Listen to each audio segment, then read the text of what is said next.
મુંબઈની એક કોર્પોરેટ કંપનીમાં મિહિર નામનો એક વ્યક્તિ કામ કરતો હતો. કંપનીમાં ઘણા બધા એની સાથે કામ કરતા હતા, પરંતુ ઝડપથી પ્રમોશન મેળવવાના ચક્કરમાં લોકો ખાલી કામ જ બતાવતા હતા.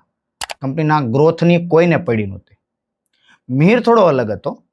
મિહિર ઘણો બધો સમય પોતાનો સારું શીખવામાં અને કંપનીના વ્યર્થ ખર્ચાને બચાવવામાં એનો ઉપયોગ કરતો હતો. એક વખત કંપની ઉપર બહુ જ મોટી મુસીબત આવી ગઈ.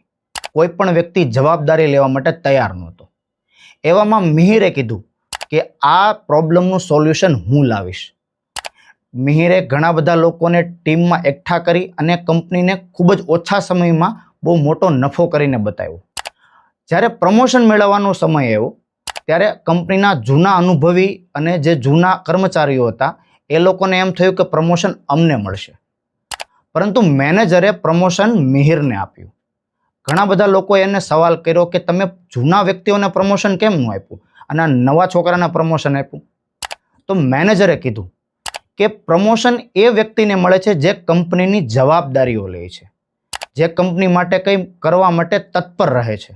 તો મિત્રો, હંમેશા એક વસ્તુ યાદ રાખો, સાચો લીડર એ નથી હોતો જે પોતાનો લાભ વિચારે. સાચો લીડર એ હોય છે જે ટીમનું ભવિષ્ય વિચારે. જો તમે હંમેશા પોતાના વિશે જ વિચારશો તો કોઈ દિવસ મોટા લીડર નહીં બની શકો. એક લીડર હંમેશા પોતાની ટીમ વિશે વિચારે છે.